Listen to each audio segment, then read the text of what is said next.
Claire Bishop says that visual analysis falls short when you're talking about participatory or social art. Really, you can't take images of people talking, eating, attending a workshop, and having basic communication to really try to get an understanding of the concept or the context of a given project.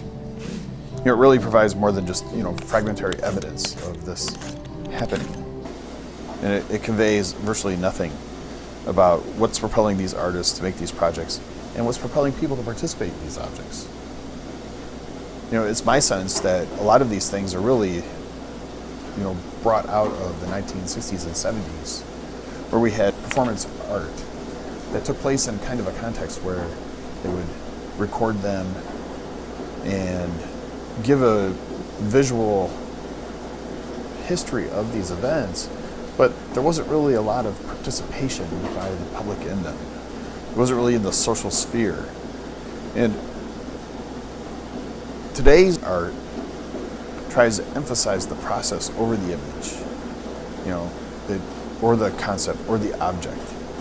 It tends to value the invisible, the group dynamic, the emotional kind of investments that's taking place, the social situation, or even, a change of energy of the participants, or maybe that small segment of society or the community that it's taking place in. My goal with the Mason Paper Project was to take different elements of the society within Mason, most notably student veterans returning from these 10-year conflicts that we've been fighting in Afghanistan and Iraq, and give them the opportunity to see with their eyes and experience together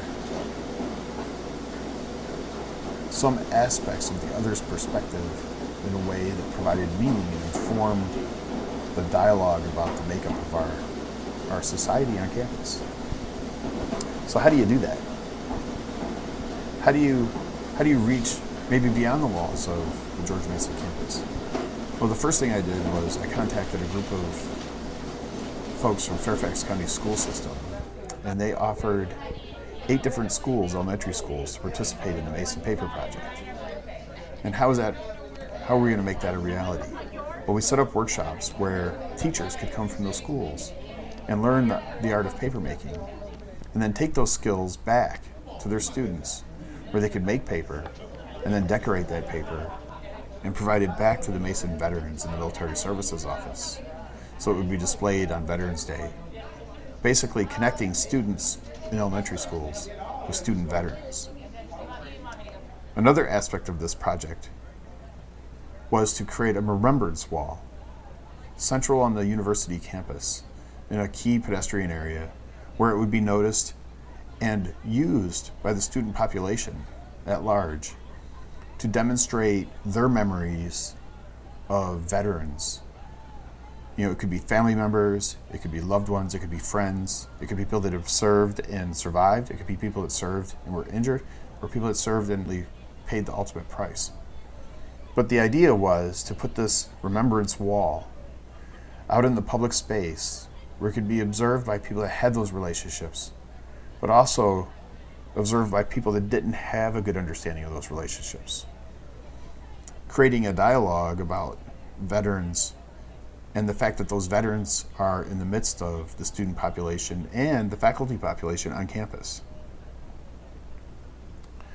The final part of this project was to try to tie these things together. So we brought in this group called Peace Paper. American artists Drew Matat and Margaret Mahan, who travel the country and they do paper making workshops. Margaret goes on to explain the importance of these types of interactions in public spaces and the power of translating stories from veterans and other members of society through the use of process-based art making. There's another one when we were in Louisiana. There was a guy like that. We were outside in the public sphere, and we were cutting up marine camis, and he walked by and he's like, what are you doing with these candies? I could tell that from, there's a group of students and they're like, wow, cool. And then there's this guy standing in the back with a backpack on and sunglasses, just very tense, just looking, just watching, expressionless. And I'm like, all right, that's who I need to connect with.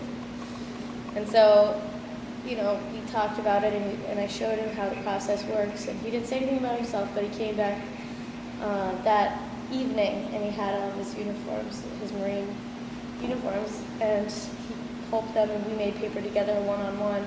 He became one of our best friends.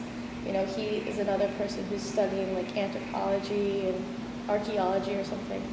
And then he's now like always using the art studios. He's continued 2 years later to be friends with all the art people. So I think it opens up a lot of doors, and those are the stories that I like. I like the stories of like,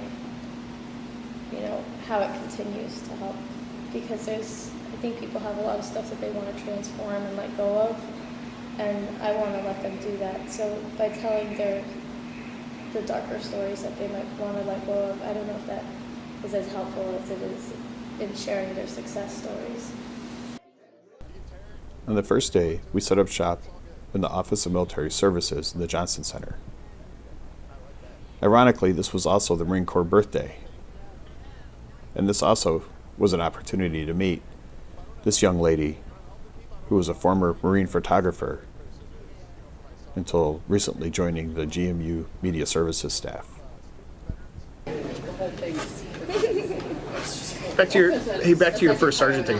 One curiosity though, how long after you had your baby did she have her baby? Within months. Or she was further along than I was. Really? Yeah. What brought that up was that another girl in my unit she was in the same predicament. She was over her weight. This was a new unit. The unit before I was in put me on that, and I got pregnant, so it put it on stall. So this new unit was trying to figure out what to do, and a girl in my unit, she became pregnant while on this, and she decided to abort her child.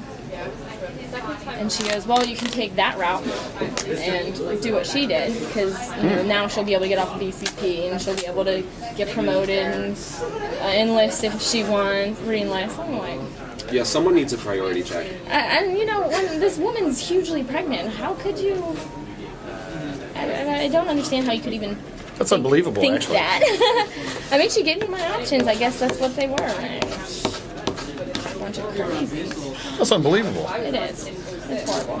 But great things come of it. I have a great family and a great job and enjoy going to school here. So everything happens for a reason.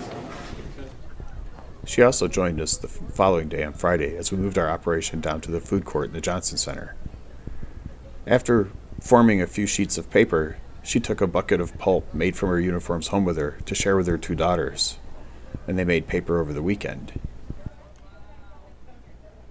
After being joined by Drew and Margaret for Saturday and Sunday, we saw a steady stream of veterans, students, and visitors to George Mason University come through our papermaking project.